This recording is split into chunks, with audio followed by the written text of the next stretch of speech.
Hello and welcome to episode of the Bubbs on Sports podcast. Today is Friday, February 14th. Hope everybody's having a good day so far. We got a lot to get into today. First day of MLB Spring Training games. Two games today. Also, Red Sox played earlier today, but two games remaining. You got the Royals on today. You got the Mariners as well. Royals and the Mariners. So Royals, Rangers, Mariners, Padres are your two other games today. And baseball's here. It's in the air. Spring training is upon us. You got games today, games all throughout the weekend, and obviously all throughout March and getting ready for March 31st, which is opening day. Yankees will host the Giants. Mets will be down in Miami to play the Marlins. It is an exciting time of year. Baseball is here. I think we're 34 days out from opening day, and spring training starts today, obviously. So Yankees, Mets will both open up tomorrow. Yankees will have their home opener on Sunday. I believe it's a split squad on Sunday. Either split squad on Sunday or tomorrow the Yankees have. So they'll have two games coming up this weekend on either Saturday or Sunday. I think it's Sunday they'll have two games. So there's a couple split squads for the Yankees this year where obviously they'll play two games in one day and have different teams. Have two different kind of guys going to play for the two different games. So baseball's here. It's exciting, but we got a lot to get into today. We're going to get to some basketball and obviously get to a little bit of baseball as well. We'll start things off today with the Nets, and I'm going to I want to get into their second half of the season preview. Obviously, they open up their second half of the season tonight, whether or not you want to call it the second half of the season. I know technically the second half of the season was a while ago because they've only got 24 games left. They've played a lot more games They've played over half their games. Half their games was at their 41st game of the year. They're already 58 games into the season. So they're way over the halfway point, but I think a lot of baseline halfway point is after the All-Star break. You get, freshen up, you rest up for a week, whether at the All-Star game, not at the All-Star game, and you get ready for the second half of the season. You get ready for the playoff push, and obviously many teams are aiming for a championship. That's obviously not really what the Nets, expectation is anymore after they traded away their stars. So I want to get into, as a Net fan, what do we want to see these next 24 games? What is the expectation? What do we need to see? Potential records over the next 24 games. Mikal Bridges, Dinwiddie, some of these other young guys. And why these next 24 games is really important, no matter the results, but really important for a lot of individual players as potentially what their roles can be here for the future as the Nets enter this. I don't want to say rebuild. It's kind of a redo. I don't know if I want to. It's a rebuild, but it's not like a full-on rebuild. Nets have some assets. They have some pieces, and they can try and make this work here over the next couple seasons. So these next 24 games are important. We'll get into it. We'll talk potential playoffs and talk all Nets. So we'll get to that first. Then we'll get to the Yankees and the Mets. Just going to do a general spring training update. Get into a little bit of the potential of Aaron Judge playing left field. What that brings to the table for the Yankees. Get a little bit into Donaldson and Aaron Boone's comments on him a couple days ago. Also kind of just a general overview. Get into the pitching. Get into the team as a whole. Left field. All that good stuff.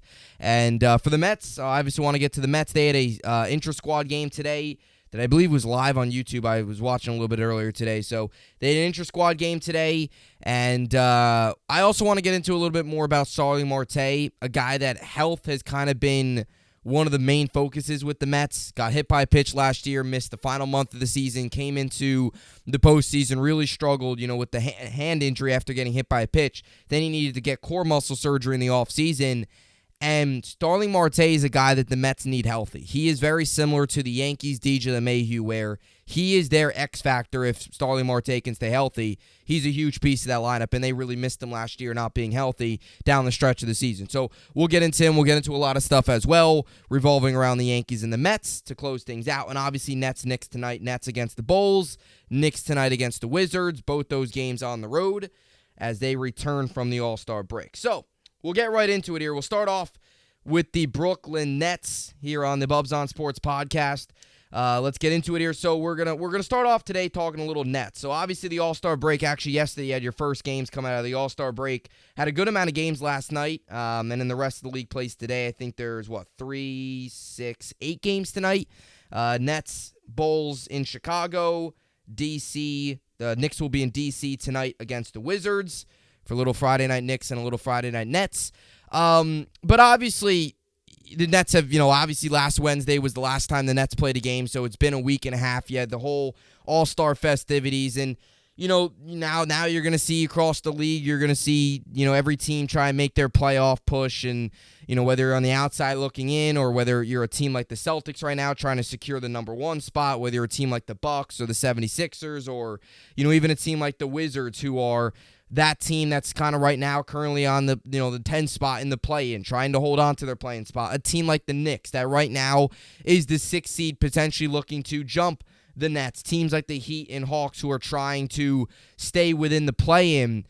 And then obviously, as I mentioned, you have your teams making their push for the number one seed. Bucks, 76ers, Cavs to a little bit of a lesser extent. I mean, the Cavs are 6 games back. It would need to take a pretty nice run for the Cavs here down the stretch to get the number one seed in the East. Most likely, I think it's probably going to be the Boston Celtics, but it'll be interesting to see how that all plays out. And then you have a team like the Nets who sold at the deadline, got rid of Kyrie Irving, got rid of Kevin Durant, are kind of in a restart mode now where they brought in Cam Johnson, brought in Mikal Bridges, got a ton of draft picks, a couple pick swaps, brought back Dinwiddie, brought in Dorian Finney-Smith, and they're giving a lot of these other guys, like Cam Thomas, has gotten a much bigger role. Nick Claxton continues to make a difference for the Brooklyn Nets. A lot of these young guys that we need to see over the next 24 games, we need to see what they're capable of, how they all work together, and kind of lay the foundation for what we expect to see next season.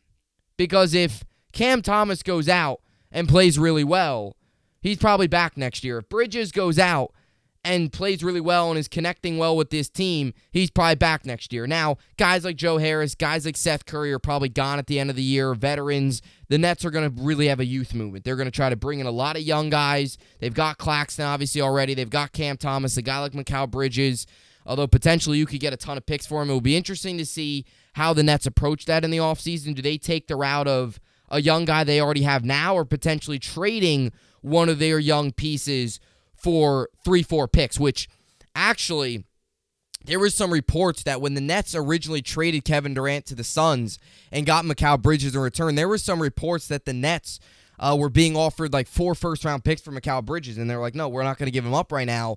They rejected those offers, kept them. Mikal Bridges is a pretty well-known, young, up-and-coming player around the league that they really believe you put him on a team like the Nets where he's one of the focal points, he can really be solid. He obviously had that 40-plus night, to close out the first half of the season going into the All-Star break. But where the Nets are right now, they're 34-24. They're 5th seed in the Eastern Conference. They're currently 8 games out of the number one seed, which they're not getting the number one seed. That's not the expectation anymore. They're not going to. And the Knicks are right behind them at 10. And then it's the Heat 10.5 out. Then it's the Hawks. Then it's the Raptors. And then it's the Wizards. So the Nets right now are the 8th spot. If I had to guess, I don't like to say it, probably the Knicks are eventually going to jump the Nets because the Nets are going to have stretches. It's a young team. It's a team that's going to, kind of working on the fly. They're going to have stretches where they're going to be playing really well, where they win 4 or 5 games, 3-4 games in a row. And then there's going to be stretches where they lose 4 or 5 games in a row, and they're going to struggle. And even the way the schedule shapes out here in the second half of the season, there's a couple 4-game stretches where the Nets have 4 very winnable games, and then there's a couple stretches where it gets really difficult. And we'll take a deeper dive into the schedule here in a little bit. But as I mentioned on Wednesday last week when they closed out the first half of the season heading into the All-Star break with a nice win, I mentioned that it was good for the Nets, in my opinion. It's good for this team to get a break. And we're now really going to get to see what this team's all about. Because let's be honest, the last 2 weeks prior to the All-Star break were ridiculous for the Brooklyn Nets. You traded your 2 stars. You have a completely different roster. You have 4 new players that come in here. 4 players that are already making impacts in terms of they're not just bench guys. They're guys that are in the starting lineup. Like Dinwiddie's our starting point guard. Mikal Bridges has played a big role. I know Dorian Finney-Smith and Cam Johnson, obviously 2 other guys, not as huge of a role in terms of when they're out there. I mean, Dorian Finney-Smith has been very solid 3-and-D guy, but those other two guys as well have also played big roles. So they completely brought in like a completely new lineup, and they've been trying to work with it. And all the news, all the headlines, all the outside noise, it's been distracting a little bit. So with these final 24 games, I think we're going to really get to see what this team's all about, what Mikal Bridges is all about, what Cam Johnson's all about, what Cam Thomas is all about, Spencer Dinwiddie, how all these guys work together. They had a week off. They've been back in the gym, obviously, the past couple days practicing. And now it's kind of like, I don't know if I want to call it stress-free basketball, but it's the media is not going to be all focused on the Nets. It's going to be just play basketball. Jacque Vaughn obviously got an extension. He's the coach. I don't know if I want to use the word stability, but it's like, this is your team. The last 2 weeks were kind of wild, where it was just, there were so many moving pieces, trying to fit into new roles. You have the outside part of basketball, too, from, moving into a new, all that. There's so many different factors to being traded. It was just a lot going on. So I think, again, these next 24 games, you're going to really start to see what this team's all about. And I think that's, I think it's exciting. Again, as a Nets fan, and I've said this a lot, to kind of get into what this team is, look, this is a streaky team. As I mentioned, not only are they going to be able to win 4 or 5 games in a row, but they're also going to go on these long losing streaks. That's what we've seen. They're going to play tight. They're going to be in these games. They played the Sixers tight on the first night of the new guys being in. They're going to play teams fight tight. They're going to play really good defense. That's something that I'll say about this team. This team is going to lock down on defense. They're going to be one of the best. They've been one of the best defensive teams since the trade deadline. They have been. In terms of overall defensive ranking, they've been one of the best. And they're going to be a really good defensive team. Where the struggles are going to come in, it's going to be on the offensive end. It's going to be, again, there's going to be stretches where this team's going to be really good defensively. They're going to lose games 103-98. That's just the way it is. It's frustrating as a fan watching, but at the same time, you try to have to look at it as a glass half full approach and say, look, we get a proven scorer here, or these young guys continue to develop. We have the defense in place. It's all about getting the scoring in place. And they lost to the Sixers 101-98. They beat the Heat 116-105. Their defense has been very good. Their defense is locked down. But this is a team that's going to go on 9-0 runs, and then this is a team that's going to go through scoring droughts where they'll go 5-6 minutes without a basket. They will. They're going to go on droughts like that. We'll see some potential 12, 14-point quarters. Maybe that's probably crazy. 19-point quarters. We'll see some of that with this team. But we'll also see some nights where they're locked down on defense, they do just enough offensively, and they get the job done. So we'll see. It's going to be really interesting. I'm really excited to see how Mikal Bridges continues to develop. I want to continue to see Nick Claxton. And Ben Simmons stinks. I would like to see less Ben Simmons in the second half of the season. We'll get a look at that tonight. Obviously against the Bulls, 8 Eastern. You can find it on ESPN along with the Yes Network and a couple other networks as well. But I'm tired of Ben Simmons. You know how I feel about Ben Simmons. I'm sick and tired of him. He stinks. I talked about him a couple weeks ago. About a week ago, actually. I think it was it Friday of last week, I think? I forget. I talked about him one of these pods. He's bad. He's probably on his way out of the NBA in a couple years if he continues to do this. So how do the Nets manage his minutes? Seth Curry's another guy, if he could stay healthy. As much as he's probably not a long-term answer, he'll probably go to a contender in the offseason. He's a guy that still plays a role. So this team's got some talent, and that's the one thing I say, and that's why I'm excited to see how this team does over the next 24 games and hopefully into the playoffs, because, again, they're not going to win a championship. That's not the expectation anymore. That's not really what the Nets are looking for. What they're looking for is improvement.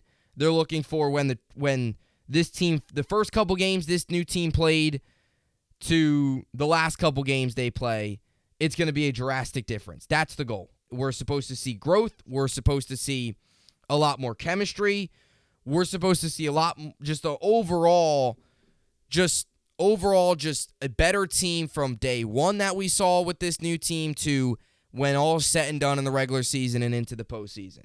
So right now they currently stand, as I mentioned, 34-24, 5th in the Eastern Conference. So if they go 12-12, they'll sit at 43-30, 46-36. So again, most likely they're a playoff team. It's gonna have to take a big drop for them not to be. I think they could play 500 basketball the rest of the way I do. Again, I talk about some stretches throughout their schedule coming up. Like these next two games, tonight against the Bulls is very winnable. The Bulls are a train wreck right now. They are, what are they? I know, what are they? They're on a 6-game losing streak. The Bulls are a train wreck. They have the Hawks who fired their coach. Those are 2 winnable games. Then they get the Bucks.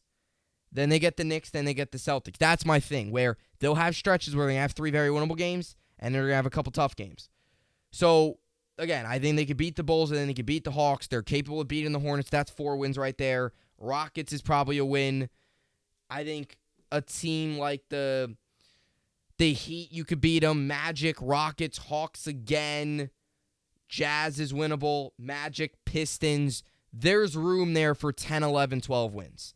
But then there's also stretches on their schedule where they're going to go play the Bucks, Timberwolves, who are solid, Nuggets, Thunder, who are young and exciting. They can beat the Thunder, but the Thunder have a rising superstar in Shai Gilgeous-Alexander. That might be the difference in those games. And then they have the Kings, who is a surprisingly really good team. Nuggets, Cavs again. That's a really brutal stretch. Bucks, Timberwolves, Nuggets, Thunder, Kings, Nuggets, Cavs. That's a tough stretch. It really is. Now, the benefit is you get the Cavs at home twice. You get the Nuggets the second time at home. You do get the Kings at home. So you get some of the better opponents at home. You also do got to go on the road, though, for the Nuggets, and you do have to go on the road for the Bucks and the Timberwolves. So those are going to be tough stretches. If they go 11-13, they'll be 45-37. If they go 10-14, they'll be 44-38. And for this team to really take a drop, and this would be concerning, I would be really disappointed going into the offseason. I don't know if I would say I'd be surprised because, again, the Eastern Conference is good. We have some good teams. I don't want to say we'd be surprised, but if they go 7-17 over the final 24 games and they finish at 41-41, that would be bad. And if they miss out on a play-in game in that situation, or maybe they get in the play-in game, I think a realistic goal is try and finish where you have a first-round matchup, where round 1, you're going up against the 3 seed. I don't think they're going to be the 5 seed, as bad as I want them to be the 5 seed, and as much as I don't want the Knicks to finish ahead of us, I think the Knicks will probably eventually jump us when you look at the 5 spot. But the Knicks, if the Nets are a 6 seed, as of right now, they'd play the Sixers first round, which would be tough. And that's my thing. That's where I'm getting at. It's going to be tough to win a playoff series. This team's not built to win a playoff series. They're just not. They're not going to be able to beat the Bucks. They're not going to be able to beat the Sixers. Not going to be able to beat the Celtics. And right now, I don't think in a 5-4 seed game against the Cavs, I don't think they'd be able to beat Donovan Mitchell and the Cavs, because all those teams, they have superstars. The Nets don't have that. And it's tough to win without a superstar. And for the Nets, it was tough to win with 2 superstars, but especially without. So a goal for me in these final 24 games is get to the playoffs. Again, if you lose in the first round, but they maybe take it to 6 games, or they're at least, they make it interesting. I don't know if I want to say this team reminds me like the 2018-2019 Nets, where the 2018-2019 Nets, it was unexpected, but they got to the playoffs and then they lost to the Sixers. They won game 1. They made it interesting. I don't want to set the bar that low, but that's probably where this team's going to be at. Is you get to the playoffs, you play the Sixers first round, you play the Cavs first round, get it to 6 games maybe, win a game or 2, make it interesting, steal one on the road, go back to Barclays, tied up 1-1, have a game, maybe down 2-1, get a big game 4 win, something like that. Make it interesting, That's what I ask, because this team's not winning a championship. They're not, right? And we all know that. So, and I don't think they're going to win a playoff series either. Now, if they get into the play-in, I think they're better than all the play-in teams. I mean, they've proven they're better than the Heat. The Hawks are, had to fire their coach. Raptors aren't very good, and the Wizards and the Bulls, and even to like a team like the Pacers, who was a little bit, on the outside looking in there, and then the Magic too are mathematically still in it. I mean, they're 4 games out of the Wizards for the 10 spot in the play-in. I think they're all better than those teams. So, I do think the Nets will be playing a 7-game playoff series. I do. Whether it's via the play-in or whether they just get into one of the top 6 seeds, most likely the number 5 or the 6. I do think they'll play a playoff series. How do they do in that playoff series is probably not very good, but to get there, get some experience, to at least, if they get to the playoffs, if they stay as like a 5 seed, it at least means that they probably played 500 or better basketball. So, it will be interesting. But this second half it's like not much pressure.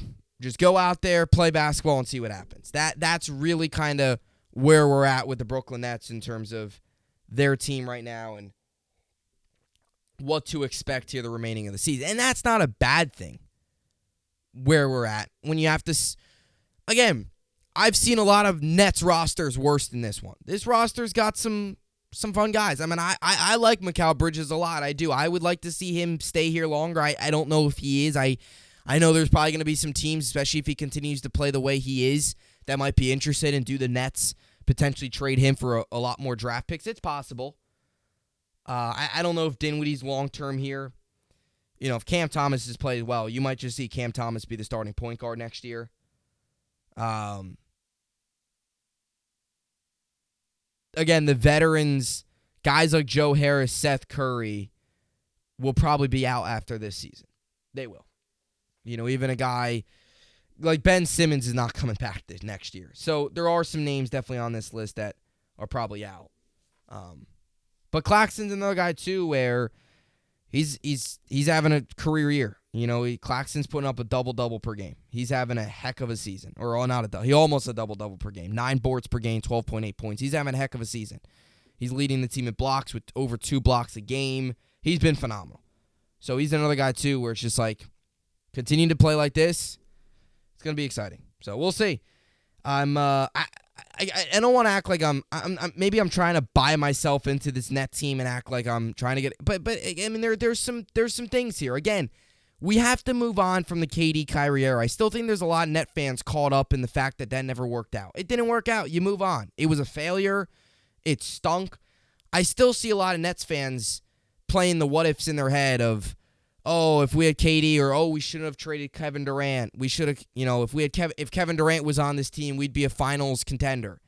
You could play the what if game ever. Kevin Durant, Kyrie Irving are gone. You got to move on. It was a tumultuous 3 years. You move on, and it's a new beginning.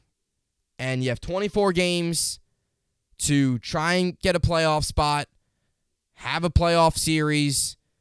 I want to talk about playoff basketball. Again, even if it's going up against the Boston Celtics where we know we're going to lose, it's still fun to talk about the potential and talk about playoff basketball and preview playoff series. And it's still fun to have your team in the playoffs. Whatever their chance is, it's always fun. And again, it would be really disappointing, and I want to make that clear. The goal, they're not winning a championship. They're probably not winning a playoff series, other than maybe if it's the play-in.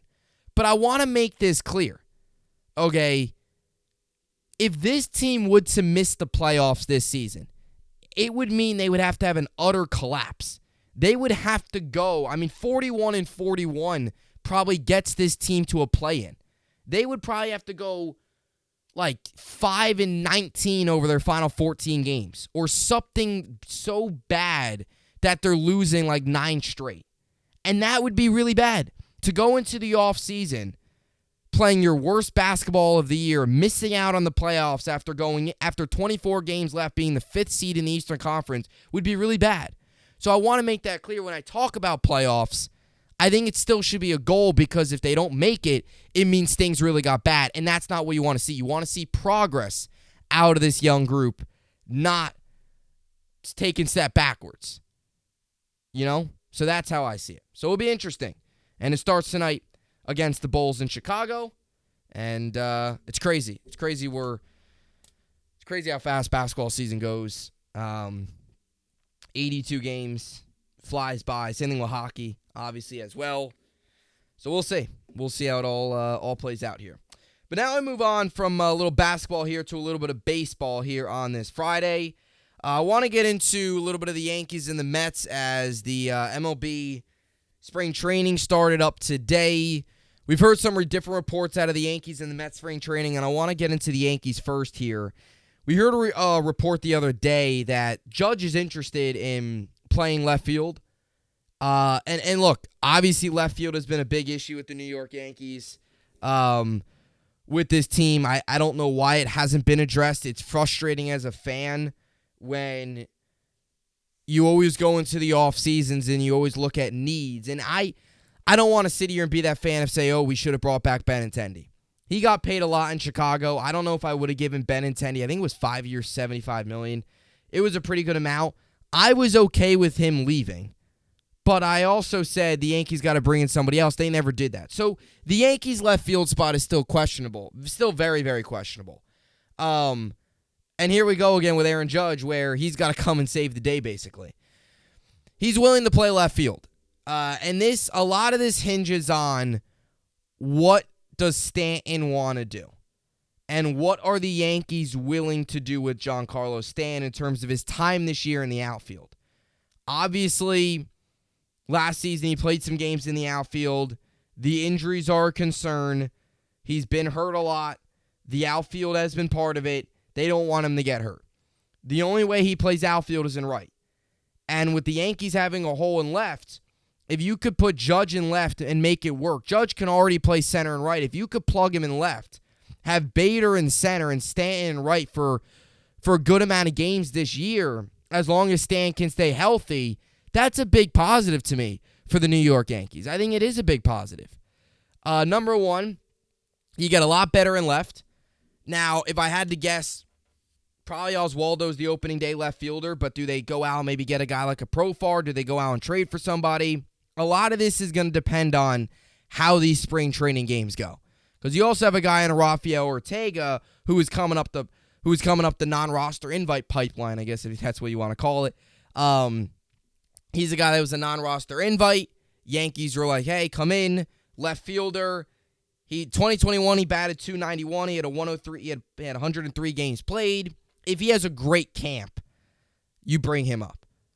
And maybe he takes over for Hicks and Oswaldo's in left. But it helps Stanton too, because Stanton's numbers, and we've seen this a lot with players, Stanton's numbers are a lot better when he's in the outfield. They're better.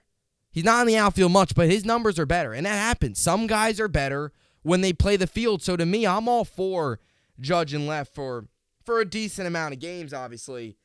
And it also gives you the flexibility of DH is then open.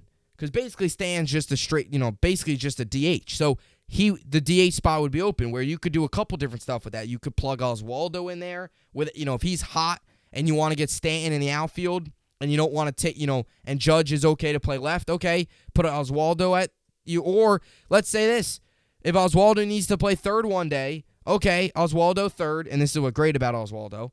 He met third, Judge left, Bader center, obviously Stanton right, DH is open.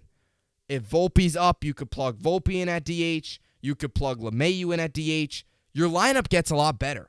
You get a lot deeper when Stanton's in right and Judge potentially in left. So I'm interested. I really am interested. And this is something that I've said a lot about Judge. We always talk about the numbers. We always talk about, the 62 home runs, the over the 1,000 OPS last year, MVP. That's all great. Don't get me wrong. But a lot of the other stuff Judge does goes under the radar.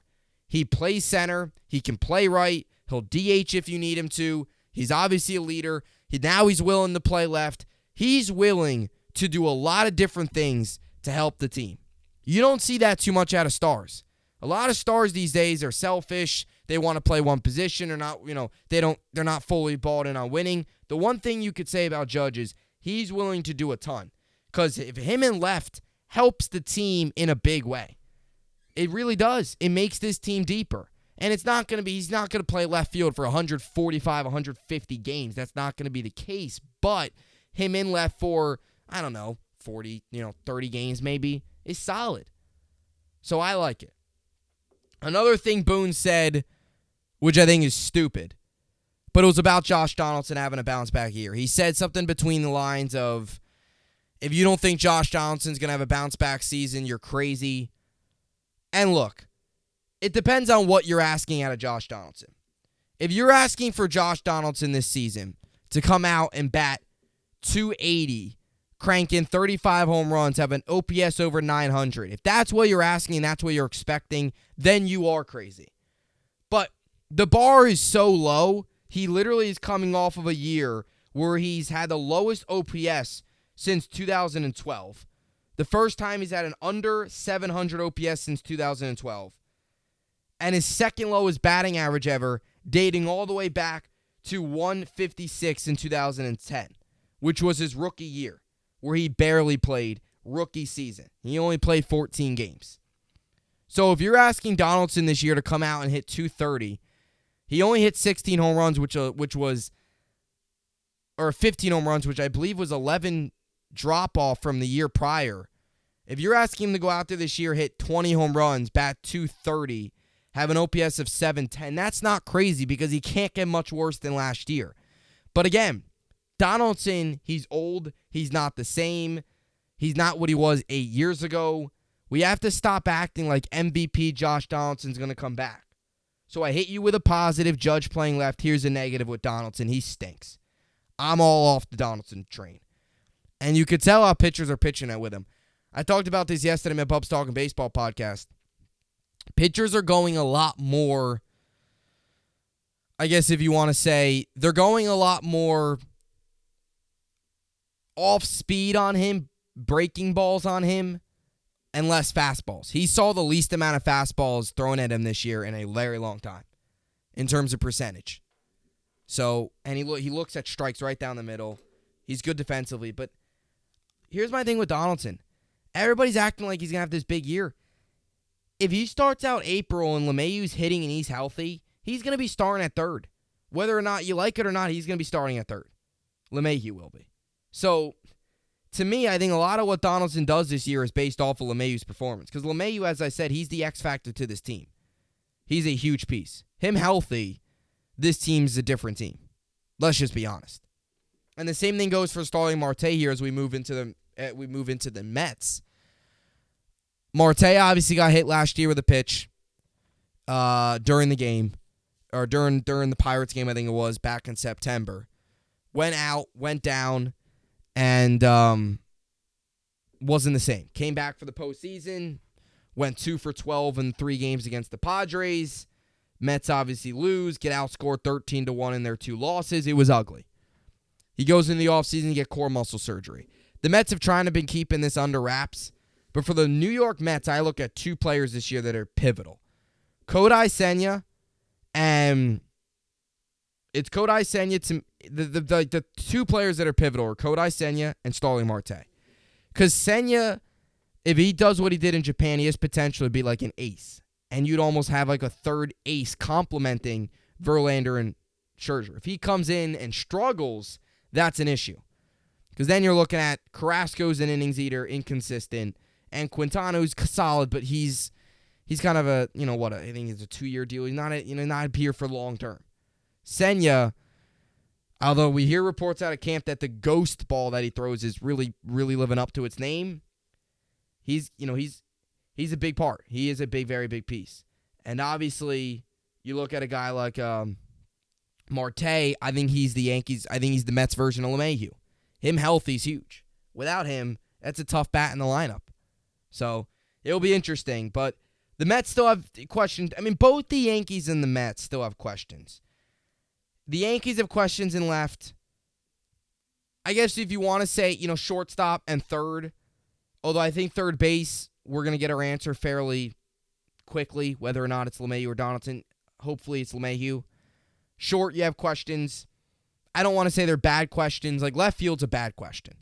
Because the left fielder might not even be on our team right now.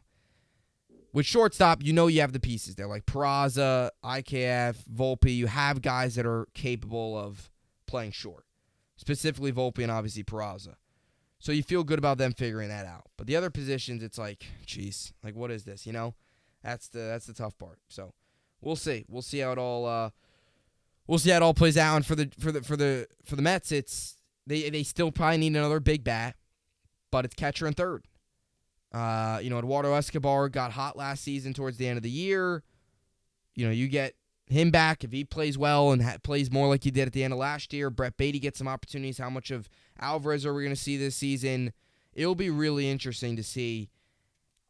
It'll be really interesting to see how it all plays out with the Yankees and the Mets, because both teams, as much as the expectations to, win their divisions, AL East and NL East, and get to the playoffs and make some noise, they've got some questions. And a lot of, both these teams, probably their lineups that you're looking at is probably not going to be really their complete lineup all year long. So that it makes for some interesting spring training conversation for sure. And starting today, shortly after I do this pod here and get this up, I will be recording my player projections. I'll start off with the Yankees with Aaron Judge. Every day I'll have a projection out for all of you. Starting today, leading up really until probably about opening day. I'll have all these projections up for you on my Bubbs Talking Baseball podcast. We'll pick one player from every MLB team, preview their season, one player from every team that I'm kind of interested in looking at their numbers and getting you ready for their season. So stay tuned. A lot of content coming up on the Bubbs Talking Baseball channel. A lot of baseball coming your way. And as for the New York sports update and their overall sports update for today, as I mentioned, you got 8 games tonight in the NBA. Hawks, Cavs, Heat, Bucks, Hornets, Timberwolves, Rockets, Warriors, Suns, Thunder, and the Kings, Clippers. Knicks will be in D.C. to play the Wizards, and the Nets will be in Chicago to play the Bulls. As for the hockey games on tonight, we got 6 games on tonight. Flyers, Canadians, Panthers, Sabres, Senators, Hurricanes, Wild, Maple Leafs, Jets, Avalanche, and the Islanders will host the Kings at UBS Arena. And college basketball got a big game this weekend for Kentucky, as they will host Auburn, or they will be on the road in Auburn. Or actually, no, they'll host Auburn. I apologize. They'll host Auburn this weekend for a big game at Rupp Arena. And obviously, you got some baseball as well this weekend. Yankees, Mets. Yankees tomorrow against the Phillies to open up spring training, and the Mets against the Astros tomorrow. All I know is Nick Nelson, Yankees legend, will be pitching against the Yankees tomorrow to start. So, Jason Dominguez, I think, will be in the lineup. I think Torres is traveling with that team. I want to say Oswaldo and Bader are also traveling with the guys that are going to Philly. I'm not 100% sure, though. And obviously the Mets will have their guys as well. They had an intra-squad game today that I was actually watching on YouTube. I think the blue team won. They had their pinstripe jerseys, their white jerseys, and their blue jerseys. The team with the white jerseys had guys like Alonso, Eduardo Escobar, I saw, I think McNeil. And then the blue jerseys are their alternate jerseys. I think I saw Beatty. And I think that was one of the bigger names. I probably missed some guys because I tuned in like the final. I don't know how many innings they played. I remember, and we'll close things out here, end out the week here in a second, but I remember the COVID season 2020 when they were just getting started, and they had the MLB summer camp where they all were at their own stadiums, they were all practicing, and it was like a 2-week ramp-up period. It was like their spring training, a 2-week ramp-up period to get ready for the season, which was stupid that they gave the guys 2 weeks to get ready for I know it was only a 60-game season, but 2 weeks to get ready. And I remember the teams would have intra-squad games, and they'd be in their stadium, there would be no fans, and they'd play against each other. And the intra-squad games have always been a thing, but I feel like that season kind of brought them back in terms of we saw, for that 2-week period in summer camp, they'd always have intra-squad games. They used to broadcast them on Yes Network. I'd sit there and watch the game, and I was like, this is great. This is baseball. 2020, the COVID baseball season was so weird you were sitting there watching intra-squad games, and you were so, like, excited. You were so excited because it was like baseball. And in the 60-game season, the Mets had a walk-off in Yankee Stadium. The 60-game season was so odd, so weird. It was the weirdest season ever. I think the baseball season was the weirdest out of all of them. Because the hockey was in the bubble, and part of it's because they didn't start. The football season was the most normal. Part of that's because football's king and they did it right. The baseball messed it up. The baseball could have played probably 100 games, but they had the stupid negotiations that went back and forth so much that they wasted so much time with the players and the owners fighting, and Manfred being in the middle of it as he's a terrible commissioner. They wasted so much time. They could have been back playing in like June. Instead, it took them until like late July to get started. It was so bad. Football season, the basketball season, the hockey bubble I thought was more normal than the basketball bubble, because the hockey bubble they were actually playing in a hockey arena. It was normal. The basketball bubble, it was just weird. Like, you could tell they were in some like conference room, not conference room, but they were in like a big like hall playing. It was weird. Hockey bubble, I thought they did good. They were what? I think they had Edmonton, I think, was a site, Vancouver, and I think Toronto. And the football was football. I mean, they had no fans, but they were in their own stadiums.